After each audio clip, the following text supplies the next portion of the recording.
TV.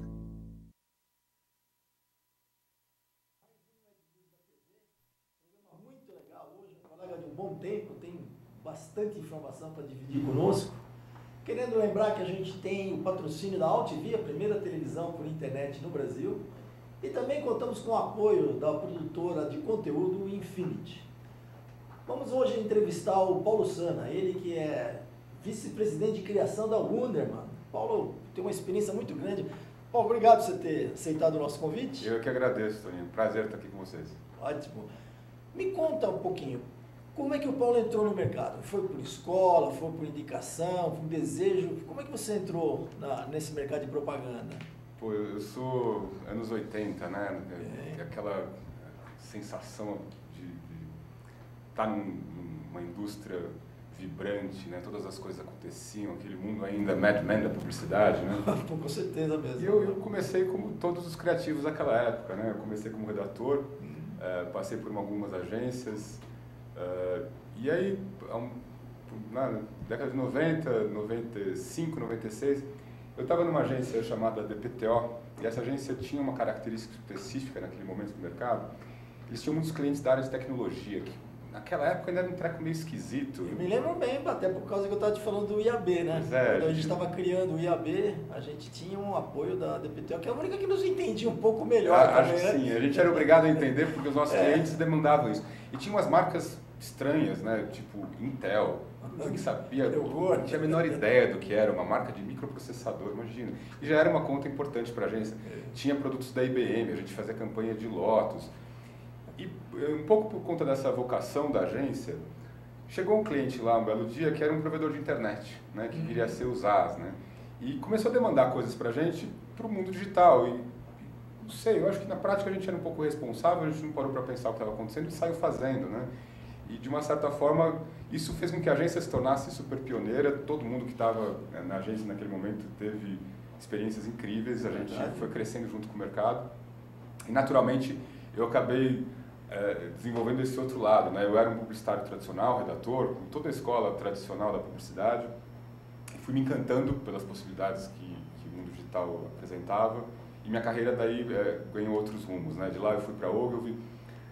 Acabei saindo da Ogilvy Brasil, fui para a Ogilvy Nova York, fui como diretor de criação. Você ficou no exterior um bom tempo. Eu fui, acho que um dos primeiros a sair. Foi um treco bem único. Hoje ainda falei com o PJ, ele vai lançar mais um novo livro aqui. Vai ter mais um novo livro. Ele me convidou, vamos lá assisti-lo lá, mas ele está fazendo uma carreira bonita lá fora. Fui um pouco antes dele, a gente se encontrou lá algumas vezes, né?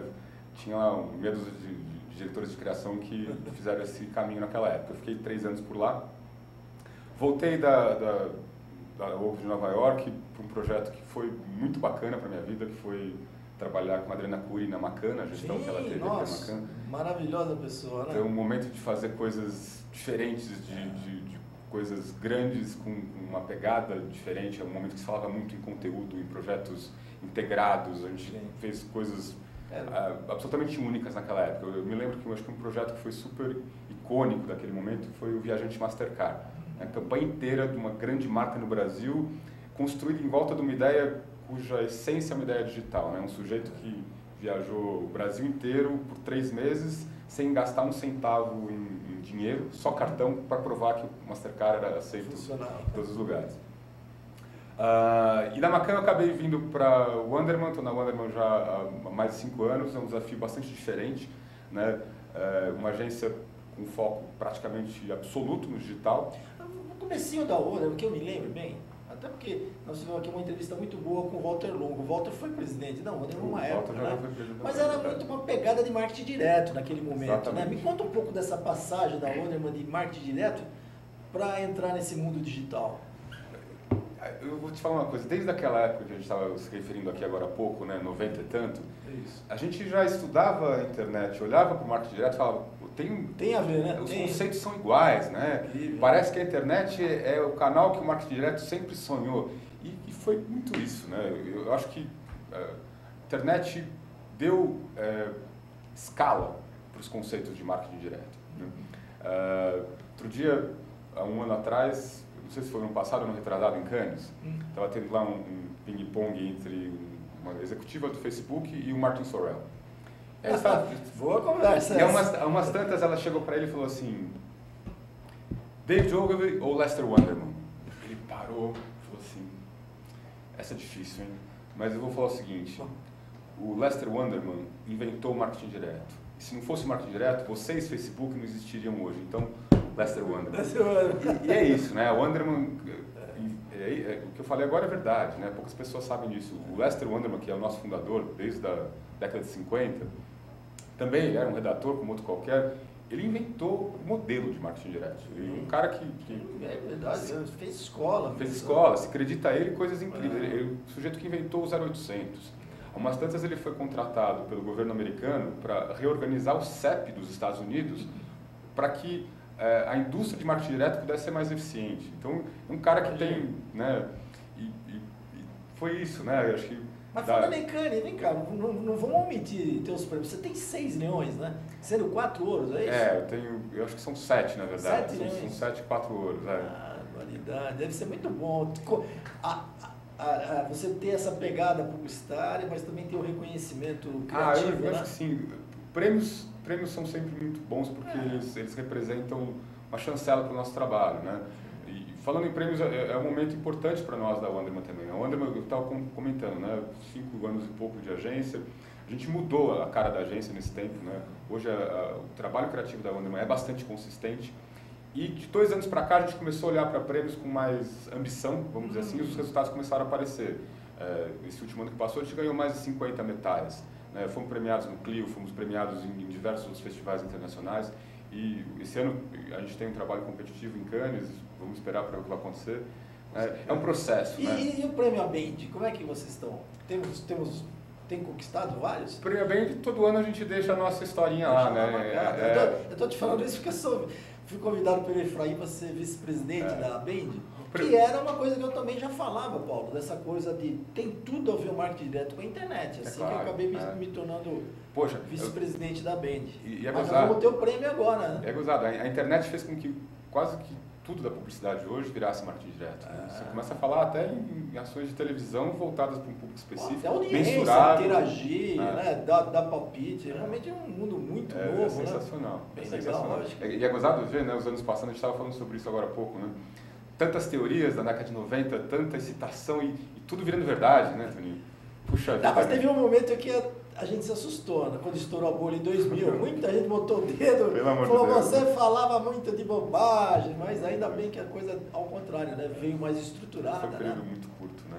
Agora, eu sinto um pouco, Paulo, pela estrutura do mercado publicitário brasileiro, do modelo, né? Que o anunciante, acostumado, somos uma exceção no mundo hoje a pagar comissão, ele quando entra nesse aspecto de internet, ele não quer pagar. Né? E aí, poxa, a internet não tem remuneração por veiculação, né? É por job. Você acha que os anunciantes vão conseguir, as agências vão conseguir fazer com que esse modelo realmente prevaleça? Porque fica difícil se o cliente não quiser pagar. Eu acho que essa mudança é a principal diferença dos últimos 2 anos para todo o resto que aconteceu. A gente estava falando agora há pouco de mídia, né, de Big Data, mídia programática. O fato é que, com essa evolução incrível das ferramentas de mídia, o volume de dinheiro que se destinou à internet a partir de então cresceu muito. Nossa, o pessoal fala que a segunda empresa maior de mídia no Brasil já é o Google. Né? Pois é, e com isso aconteceu o quê? Para a Rede Globo. Nós, agências, passamos a ter agências mais digitais, passamos a ter um papel muito mais estratégico nas conversas com o cliente. E essa discussão, que durante muitos anos foi uma pedra no nosso sapato, começa a não existir mais. Porque tudo parte do volume total de dinheiro que você está investindo para determinada atividade. A partir do momento que a mídia de internet passou a ser mais relevante, naturalmente todas as outras discussões sobre remuneração de agência, custo de produção, etc., também ficaram muito mais flexíveis, muito mais fáceis. Hoje, eu vou te falar, a gente tem um volume de produção bastante grande na agência, de todos os tipos de materiais que você possa imaginar, e quase todas as coisas mais importantes que a gente faz, por exemplo, um vídeo, são produções compatíveis com qualquer campanha de televisão, muito similares, com os mesmos diretores, com as melhores produtoras que a gente tem no mercado, e com uma vantagem de ter mais flexibilidade, de ter mais liberdade, de poder contar histórias mais diferentes. Você também, pela história né? da Wonderman, que é fabulosa mesmo, já havia um modelo de negócio onde você cobrava por tarefas, né? Sim. E não só por comissão. Até Sim. porque, pô, como você vai fazer uma ação de marketing direto, como é que você vai cobrar comissão? Exatamente. Né? Nem sempre às vezes vai ser veiculada, né? Agora, o meu problema o que eu acho é a grande agência, porque, pô, se ela acostumou o cliente a não pagar, entre aspas, porque remunera pela veiculação, a hora que você vai falar, vários colegas me dizem isso, a hora que eu entro na internet, o cliente fala, não vou pagar. Você vai fazer para mim sem custo. O desafio das grandes agências, as agências mais tradicionais, é entender como é que esse modelo, né, pelo FII, pela hora homem, pelo talento que você está colocando na frente do cliente, né, se equivale ao modelo mais tradicional de remuneração por mídia. Ou um equilíbrio entre os dois, né, que é um mundo que a gente está em evolução, né? Sim, mas eu sinto bem essa complexidade. Quando eu falo de meios tradicionais, eu falo de comissão. Quando eu falo de internet, eu não falo de comissão. E aí eu não tenho receita. E aí, como o outro negócio, o cliente acha que não paga, esse aqui também não quer pagar. Mas vamos deixar o tempo resolver. Né? Mas tem caminhos por aí, né? É uma questão de tirar o melhor dos dois modelos. Com né? certeza. Vamos falar um pouco dessa tecnologia também, que trouxe a possibilidade de a gente, né, ver em Cannes, por exemplo, a premiação, né, mais focada numa comunicação integrada, né, um titânio, né, onde você já entra até em storytelling, né, no qual não é só um simples anúncio. Como é que é esse desafio para um criativo desenvolver uma peça, uma história, um filme? Né? Vamos pensar o seguinte, né?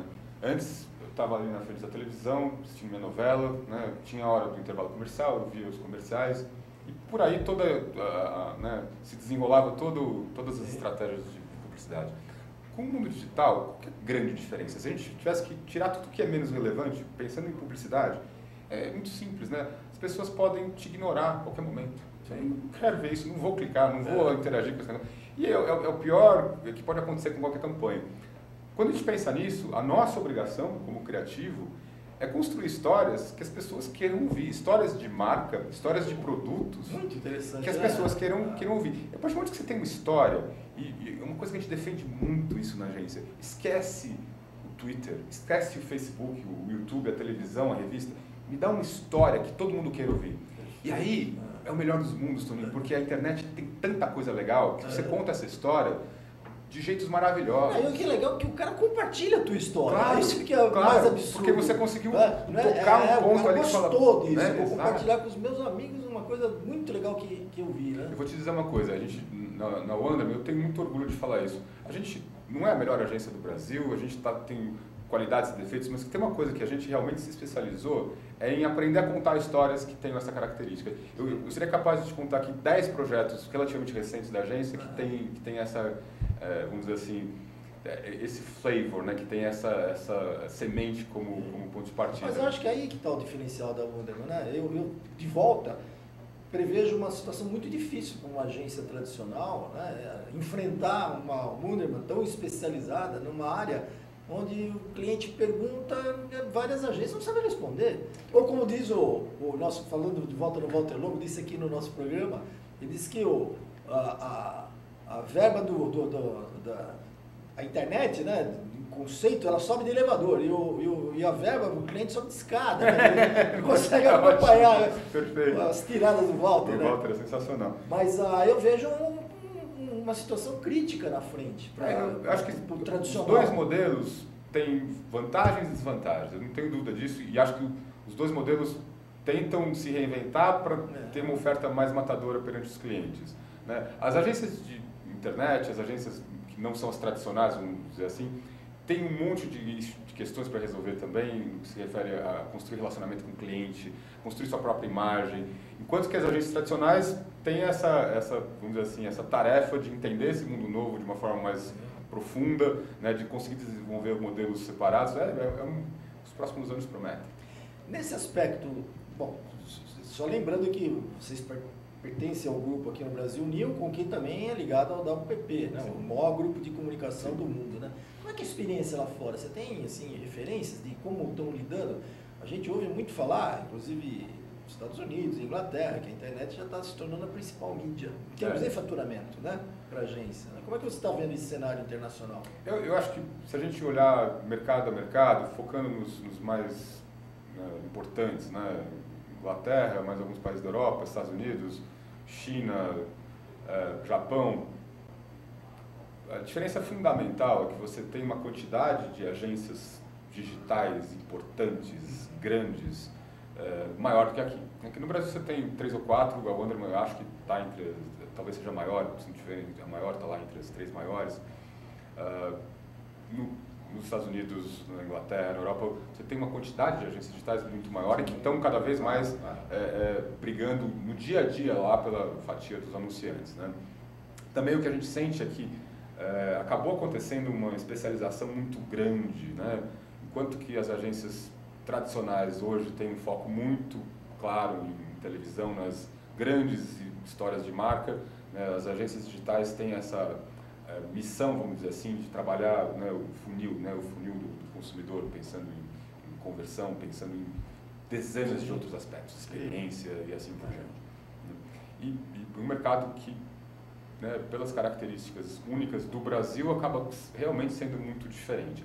Agora, vou falar uma coisa, com todos os nossos dilemas, né, com todas as nossas idiosincrasias, eu acho que o Brasil ainda tem muitas vantagens, principalmente para o produto criativo. O país jovem ainda, né? O país jovem, a gente tem mais liberdade, a gente tem mais traquejo para lidar com o próprio anunciante. Criação, né, o criativo no Brasil acaba tendo um papel muito mais presente em todos os aspectos da agência, das campanhas.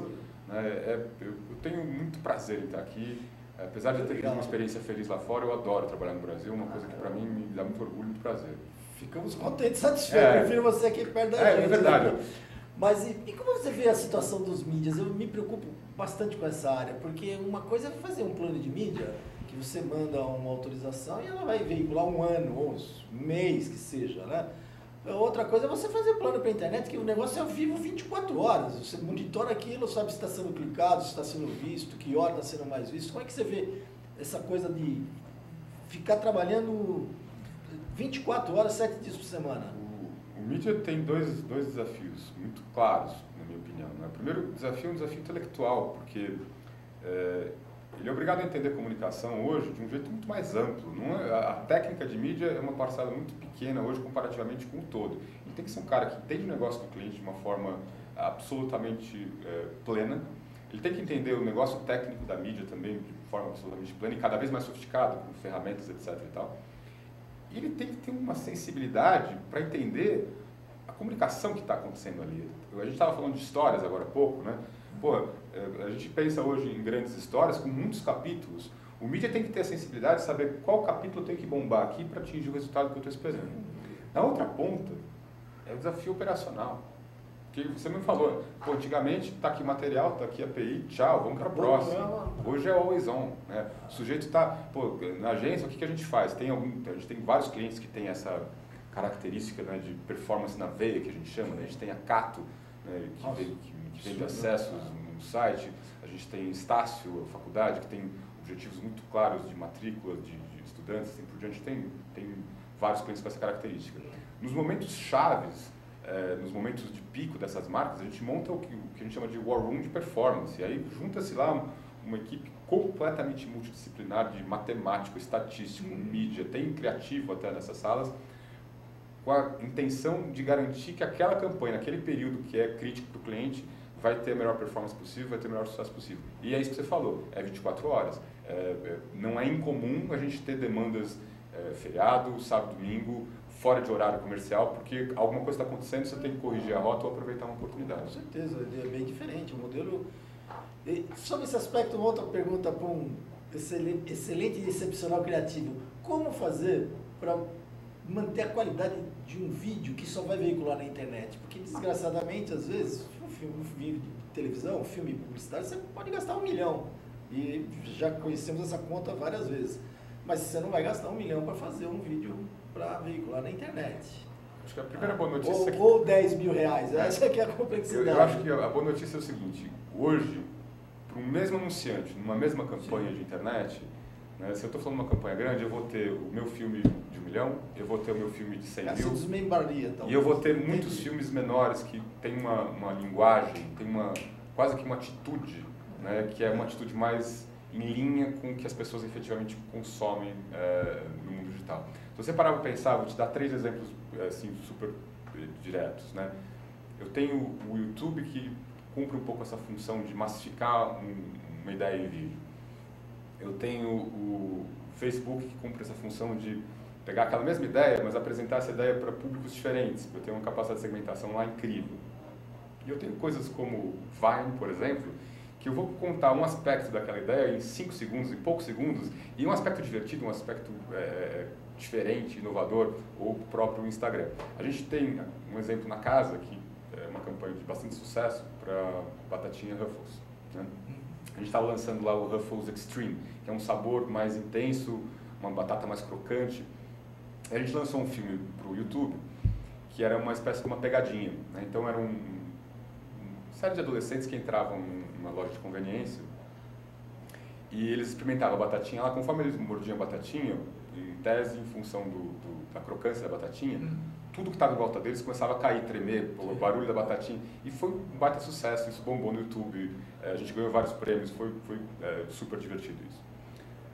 Na mesma campanha, a gente foi para o Instagram, né, e a gente acabou fazendo, eu acho que foi quase que uma estreia da propaganda no Instagram, apesar de não ter sido oficial. Agora eles estão dando como oficial. A nossa foi oficiosa, né, alguns meses antes. A gente trabalhou junto com algumas pessoas importantes no Instagram, teve lá coisa com a Anitta, teve coisa com alguns vloggers importantes. A gente pegou vídeos desses caras e a gente colocou esses vídeos na linguagem da nossa campanha. Então, o sujeito estava lá fazendo um negócio no computador, comia batatinha, quebrava a tela inteira do vídeo, então, mais na linguagem do Instagram. Foi uma campanha que eu tive o vídeo super produzido, e era uma super produção esse primeiro vídeo que eu falei. As coisas aconteciam de verdade, quebrava vidro, caía, a loja se desmontava, um negócio super divertido. E eu tive vídeos mais, vamos dizer assim, dinâmicos, né, com formatos mais parecidos com o que as pessoas fazem no dia a dia, bombando no Instagram, que é uma plataforma super importante para a gente. Né? Eu acho que dá para dizer que é um pouco da democratização da produção. Né? A ideia está aqui, eu tenho uma boa história, eu não tenho mais muitos limites. Né? Antigamente era tudo muito complexo, demorado, hoje a gente tem essa possibilidade. Quase até inviável para pequenas estruturas, né? Hoje você vai para pequena estrutura, você faz um vídeo. E outra coisa, né? Bom vídeo. Eu tenho meu departamento de RTV na agência, pessoas de mercado que cuidam dessa relação no dia a dia com as grandes produtoras, mas eu tenho uma equipe de cinema que produz efetivamente 3D, vídeo, uma equipe talentosíssima e que faz a diferença. Hoje faz sentido dentro da agência eu ter um perfil de profissional assim, porque isso me permite criar coisas e produzir coisas com um dinamismo, com uma qualidade que, sei lá, né, há 10 anos era completamente inviável. Fala um pouquinho de redes sociais, né, da complexidade das redes. Né? Aí uma pessoa pode fazer uma crítica a um cliente por uma questão qualquer, um evento, ou às vezes eu elogio, que é o ideal, né? Vocês conseguem monitorar isso para as empresas, saber o que está acontecendo e alertá-las e tomar uma decisão, uma atitude para que essas questões sejam logo sanadas? Essa pergunta é bem interessante, né? Acho que as agências em geral, elas lidam com conteúdos para redes sociais já há algum tempo, né? E no começo desse processo, há alguns anos, principalmente quando o Facebook começou a ganhar mais relevância, essa era uma tarefa que praticamente ficava com a agência, né? De fazer essa monitoria, de alertar o cliente. E esse trabalho tem se tornado cada vez mais sofisticado a ponto de que hoje algumas agências têm uma estrutura interna, mas grande parte dos clientes terceirizam esse trabalho para empresas com foco em atendimento ao consumidor. Isso mesmo. As agências acabam sendo uma ponte, mas não são as responsáveis pela gestão disso no dia a dia. Até porque é delicado, né? Difícil às vezes. Né? Agora, por outro lado, isso está muito presente no contexto de Big Data. Né? O dado que vem dessa interação do consumidor com a marca, para nós, a agência, é muito relevante. Claro. E aí, eu vou inverter um pouco a intenção da sua pergunta. Né? Para nós, publicitários, principalmente criativos, a oportunidade que a gente tem de fazer coisas fantásticas a partir das interações positivas é fenomenal. Uma fonte, né, disponível, né? A teoria é a seguinte: quando eu tenho uma relação positiva, uma interação positiva acontecendo com o consumidor, é a marca fazendo alguma coisa incrível para um indivíduo, né, e a agência com a missão de pegar essa história que deu certo e amplificar essa história. É muito legal, abre um caminho completamente novo para a gente. Tá bom, Paulo, ficaríamos aqui horas, né, conversando, se não dias, né? Queria te agradecer muito a presença. Eu que agradeço o convite. Queria que você deixasse uma mensagem. Poxa, você que trafegou por toda essa área, né, e com tanta competência, né? Uma mensagem para o futuro. Eu vou falar uma coisa que para mim talvez seja a coisa mais importante, a gente já falou sobre isso aqui, é a questão das histórias, né? O mundo digital, a publicidade como um todo é cheia de jargões, novas tecnologias, novas plataformas. A essência de tudo é a gente contar uma boa história, né? Se a gente tem uma boa história, uma história que as pessoas queiram ouvir, a gente já está bem. Legal, acho que nós fizemos isso aqui hoje, né? Contamos uma boa história, né? Queria agradecer o Paulo Sana, ele que é vice-presidente criativo da Wunderman, uma das maiores empresas do Brasil e já totalmente plugada nesse mundo digital. Queria também agradecer a audiência de vocês, que está sendo muito crescente, muito legal poder acompanhar isso. Lembrar que a gente tem o patrocínio da AltV, a primeira televisão por internet do Brasil, e contamos com o apoio da produtora de conteúdo Infinity. Até o próximo programa.